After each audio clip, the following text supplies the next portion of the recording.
Good morning students. आज अपने 12th agriculture chemistry का जो अध्याय नंबर अपन 10 पढ़ रहे थे, जैव रसायन, उसके आगे की चर्चा करते हैं। पहले अपन ने पढ़ लिया था इसके अंदर में जैव रसायन के संदर्भ में अध्याय नंबर 10।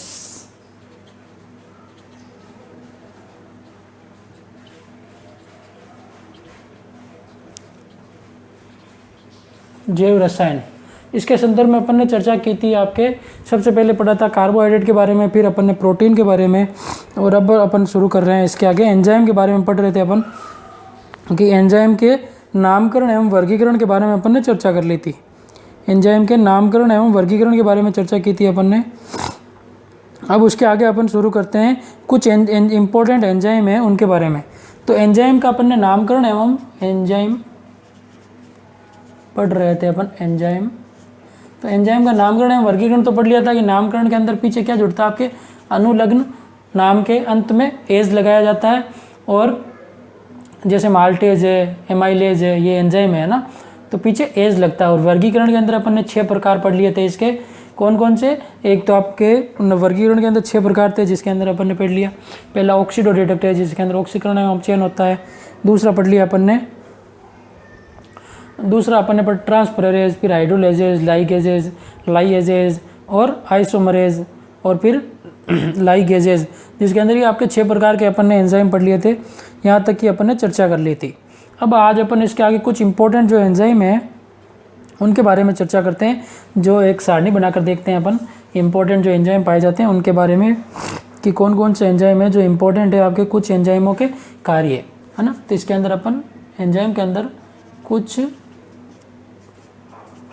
एंजाइमों के कार्य के बारे में चर्चा करते हैं। कुछ एंजाइमों के कार्य। तो सबसे पहले एंजाइमों के कार्य के अंदर अपन लिख लेते हैं क्रम संख्या एक तरफ, फिर उसके बाद में सारणी बनाकर देखते हैं अपन। दूसरा है आपके एंजाइम का नाम लिख लेते हैं इस तरफ, फिर अपन उसके बाद में देखते हैं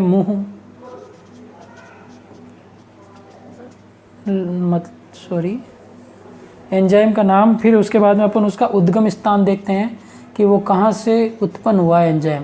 जैसे मुंह में पाए जाने वाला एमाइलेज एंजाइम है ना, उद्गम स्थल, ठीक है। फिर उसके बाद में क्रियाधार, मतलब वो क्रिया कहाँ पर करता है, क्रियाधार किसको, वो क्रियाधार। और फिर उसके बाद में चर्चा कर लेंगे अपन किसके बारे में, आपके क्रियाधार के बाद में उत्पाद के बारे में। तो इस प्रकार से ये आपके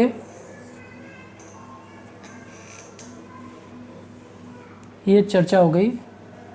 तो सबसे पहले 1 नंबर एंजाइम क्रम संख्या लगाकर देखते हैं।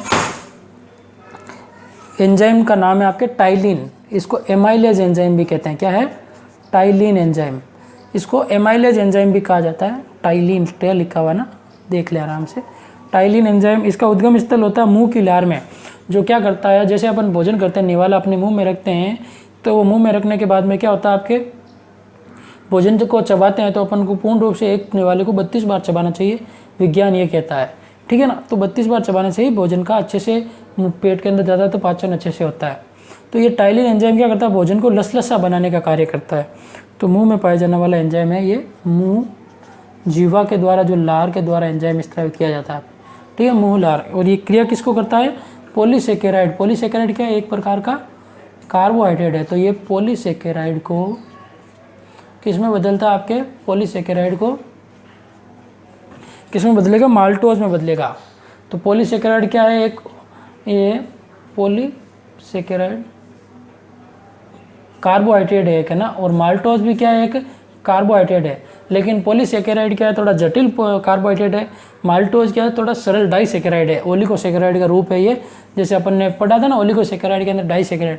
डाइसेकेराइड के अंदर 3 पढ़े थे, सुक्रोज, माल्टोज और लेक्टोज, जिसके अंदर माल्टोज क्या, तो 2 ग्लूकोज के अणुओं से मिलकर बनता है। अगली बात समझ में। तो दूसरा है आपके नंबर 2 एंजाइम की बात करें अपन तो माल्टेज।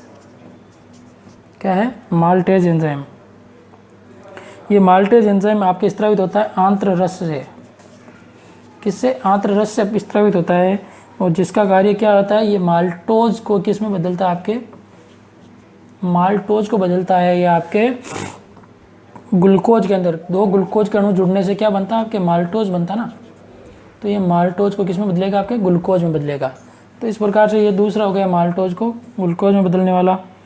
तीसरा एंजाइम की बात करें अपन तो तीसरे एंजाइम के अंदर है एमाइलोपेप्सिन। एमाइलोपेप्सिन जो क्या कार्य करता है, एमाइलोपेप्सिन ये आपके कार्य करता है किसके, ये स्रावित होता है पहले तो अग्नाशय रस के अंदर, अग्नाशय पाया जाता है आपने पेनक्रियाज, उसके द्वारा अग्नाशय रस है वहाँ से स्रावित होता है और ये कार्य करता है आपके पॉलीसेकेराइड को, पॉलीसेकेराइड को किस में बदलने का कार्य करता है, पॉलीसेकेराइड एक कार्बोहाइड्रेट है, इसको बदलने का कार्य करता है माल्टोज में। आगे बात समझ में। तो तीसरा अपन ने पढ़ लिया एमिलोपेप्सिन जो पॉलीसेकेराइड है किसको, पॉलीसेकेराइड को माल्टोज में बदलता है। अगला नंबर 4 एंजाइम इंपॉर्टेंट है पेप्सिन। पेप्सिन एंजाइम ये कार्य क्या करता है, पेप्सिन पहले तो उत्पन्न कहाँ से होता है, उदर जठर रस से, मतलब अपने उदर और जठर रस के द्वारा, स्टमक के द्वारा, अग्नाशय अमाशय है उनके द्वारा स्रावित होने वाला है। और ये प्रोटीन के पाचन, ऐसा आता है आपके क्वेश्चन आएगा, प्रोटीन को पाचित करने वाले एंजाइम का नाम तो पेप्सिन। आई बात समझ में। प्रोटीन को किस में बदलता है ये आपके पॉलीपेप्टाइड में। बात की थी अपन ने पहले कि प्रोटीन किससे मिलकर बनती है, पॉलीपेप्टाइड, पॉलीपेप्टाइड पेप्टाइड से और पेप्टाइड किससे, एमिनो अम्ल से सॉरी। तो प्रोटीन पॉलीपेप्टाइड से, तो प्रोटीन जटिल है और पॉलीपेप्टाइड क्या है उससे थोड़ी सरल शर्करा है। तो पेप्सिन प्रोटीन को पॉलीपेप्टाइड में बदलना, ऐसा आता है प्रोटीन को पॉलीपेप्टाइड में बदलने का कार्य पेप्सिन का, या फिर यह भी आता है प्रोटीन को पॉलीपेप्टाइड में बदलने वाले एंजाइम का नाम तो पेप्सिन, ऐसे क्वेश्चन आता है। और बात करें अपन तो पेप्सिन के अलावा टिप्रिसिन। टिप्रिसिन एंजाइम ये कार्य उद्गम होता है इसका अग्नाशयी रस से, इसका उद्गम होता है आपके अग्नाशयी रस से। और ये भी कार्य क्या करता है, प्रोटीन एवं पॉलीपेप्टाइड को, प्रोटीन एवं पॉलीपेप्टाइड को किस में बदलेगा आपके, प्रोटीन एवं पॉलीपेप्टाइड को किस में बदलता है, पेप्टाइड के रूप में। इससे सरल शर्करा क्या आपके पेप्टाइड, तो प्रोटीन एवं पॉलीपेप्टाइड को पेप्टाइड के रूप में बदलने का कार्य करता है। ठीक है, नंबर 6 आपके आ जाओ। एक और एंजाइम पढ़ते हैं अपन, लाइपेज। ये इंपॉर्टेंट एंजाइम है लाइपेज, इसका उत्पादन होता है आपके उदर जठर रस से ही। किससे, उदर जठर रस से। ये किसका पाचन करता है, आपके वसा का, फैट जो आपके मोटापे का सबसे कारण है, ये वसा जमा हो जाए। जैसे अपन घी तेल और फैट खाते हैं ना भोजन के रूप में, तो वो जाकर अपने चमड़ी के अंदर जमा होने लग जाती है अनावश्यक रूप से, तो उसको अपन वसा कहते हैं। और ये लाइपेज वसा को किसमें, ग्लिसरॉल, वसा को बदलता है आपके ग्लिसरॉल में तथा वसीय अम्लों में तोड़ता है। आई बात समझ में। तो ग्लिसरॉल एवं वसीय अम्लों में तोड़ने का कार्य वसा को कौन करता है, लाइपेज एंजाइम। और अपन एक और एंजाइम की चर्चा कर लेते हैं, डीऑक्सी राइबो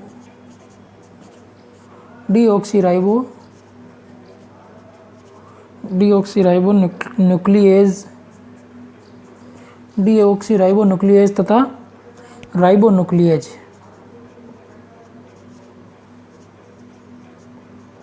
मतलब डीएनए और आरएनए के एंजाइम ये आपके स्रावित होते हैं आंत एवं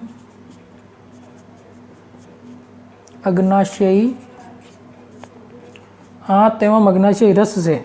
और ये क्या है, डीएनए एवं आरएनए, डीएनए तथा आरएनए, इनके बारे में अपन को चर्चा करनी है अगली क्लास में। डीएनए और आरएनए क्या होते हैं, ये क्या न्यूक्लिक अम्ल हैं 2 प्रकार के, एक तो राइबो न्यूक्लिक अम्ल और डीऑक्सी राइबो न्यूक्लिक अम्ल।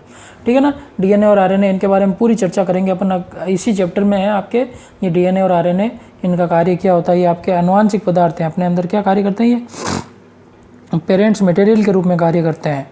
मतलब जो अपने अंदर पेरेंट्स के जो गुण आते हैं उनके रूप में कार्य करते हैं। डीएनए के ऊपर ही जीन पाए जाते हैं, इनके बारे में चर्चा करेंगे अपन। तो इनको कौन करता है, डीऑक्सी राइबोन्यूक्लियेज और राइबोन्यूक्लियेज एंजाइम जो किस में बदलते हैं आपके ओलिगो एवं मोनोन्यूक्लियोटाइड, ओलिगो एवं मोनो न्यूक्लियोटाइड में बदलने का कार्य करते हैं। कौन? ये आपके जो एंजाइम है ये आपके ओलिगो एवं मोनोन्यूक्लियोटाइड के रूप में बदलने का कार्य करते हैं। तो इस प्रकार से अपन ने एंजाइम के बारे में चर्चा की है। 6-7 प्रकार के जो इम्पोर्टेंट एंजाइम है उनके बारे में चर्चा की। 6-7 प्रकार के एंजाइम उनके बारे में अपन ने चर्चा की, जिसके अंदर पढ़ लिया टाइलिन जो मुंह की लार से स्रावित होने वाला एंजाइम है, जो पॉलीसेकेराइड को माल्टोज में बदलता है।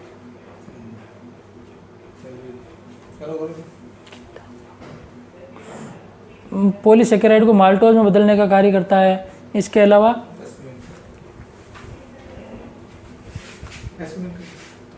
माल्टेज एंजाइम जो आंत्र रस से उत्पन्न होता है, जो माल्टोज को ग्लूकोज में बदलता है। इसके अलावा एमाइलोप्सिन जो अग्नाशय रस है इससे स्रावित होता है, जो पॉलीसेकेराइड को माल्टोज में। तो पॉलीसेकेराइड को माल्टोज में बदलने वाले ये आपके 2 एंजाइम पढ़े अपन ने, टाइलिन और एमाइलोप्सिन।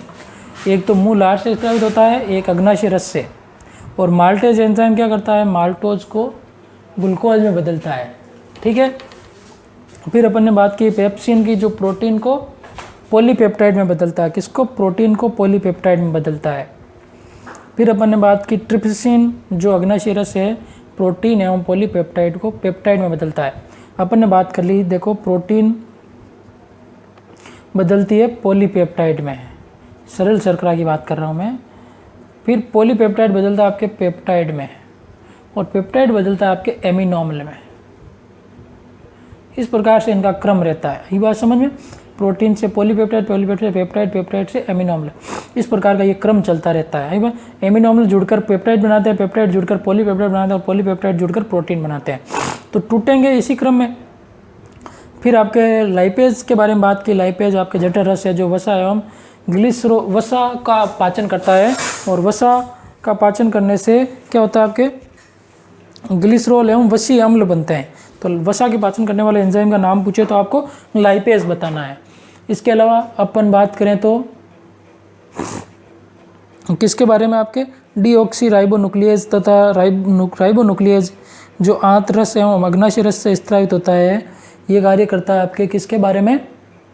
डीएनए तथा आरएनए के बारे में, जो ओलिगो एवं मोनोन्यूक्लियोटाइडों के रूप में संचित होता है। तो इस प्रकार से अपन ने एक सारणी बनाकर एंजाइमों के बारे में चर्चा की कि एंजाइम किस प्रकार से जुड़े रहते हैं। आई बात समझ में? सारणी बनाकर हमने एंजाइमों के बारे में चर्चा की, कौन कौन से एंजाइम हैं जो आपके इसके संदर्भ में कार्य करते हैं, जो इम्पोर्टेंट। इससे पहले अपन ने एंजाइमों के नामकरण के बारे में चर्चा की थी कि एंजाइमों का नामकरण किस प्रकार से किया जाता है। तो उनके लिए एंजाइमों के नामकरण के अंदर अपन ने बात की कि अनुलग्न लगाया जाता है एज, इसके बारे में। आई बात समझ में? और एंजाइमों के बारे में और चर्चा की थी अपन ने, तो वर्गीकरण के बारे में। तो वर्गीकरण के अंदर अपन ने कितने पढ़े थे? एंजाइमों का वर्गीकरण 6 प्रकार से। वर्गीकरण 6 प्रकार से होता है। 6 प्रकार के वर्गीकरण के अंदर अपन ने पढ़ लिया था। सबसे पहले ऑक्सीडो रिडक्टेज, जो ऑक्सीकरण और अपचयन के द्वारा होता है। दूसरा अपन ने पढ़ा ट्रांसफरेज, जो आपके स्थानांतरण होता है जिसके अंदर अणुओं का। इसके अलावा अपन ने बात की आपके लाइगेजेज, हाइड्रोलाइसिस और आइसोमरेज। ये एंजाइम जो आपके एंजाइम को 6 भागों में बांटा। क्वेश्चन आपके इंपॉर्टेंट था ये भी, इसमें से आपके 1-1 नंबर का क्वेश्चन बनता है। ये जो आपके सारणी बनाई मैंने, इसमें से 1-1, 2-2 नंबर के क्वेश्चन बनते हैं कि कौन सा एंजाइम है जो किस प्रकार से कार्य करता है और उसका उद्गम स्थल क्या है। क्रियाधार का मतलब है कि किसको तोड़कर वो उत्पाद में बदलता है। तो ये आपके इम्पोर्टेंट है, पेप्सिन और लाइपेज, और इसके अलावा आपके ये में टाइलिन। ये 3-4 जो एंजाइम है 7 में से जो आपके इंपॉर्टेंट है। लगभग जो मैंने वो और भी ज़्यादा एंजाइम है, जिसमें से मैंने आपको कुछ एक एंजाइम ही बताए हैं जो आपके लिए काम की बातें करते हैं। Ptyalin, maltase, amylopsin, pepsin, trypsin, lipase और डीऑक्सीराइबोन्यूक्लियेज और राइबोन्यूक्लियेज। इसका पूरा नाम तो पता ही है, डीएनए और आरएनए का तो आपको, डीएनए का तो डीऑक्सीराइबोन्यूक्लिक एसिड, न्यूक्लिक अम्ल और आरएनए का राइबो न्यूक्लिक अम्ल, इनके बारे में अगला टॉपिक है आपके न्यूक्लिक अम्ल, उसके बारे में पूरी चर्चा करेंगे कि न्यूक्लियोटाइड क्या होते हैं, न्यूक्लियोसाइड क्या होते हैं, है ना। इसी चैप्टर में है आपके, वो पूरी चर्चा करेंगे अपन इसी चैप्टर के अंदर न्यूक्लियोटाइड और न्यूक्लियोसाइड के बारे में।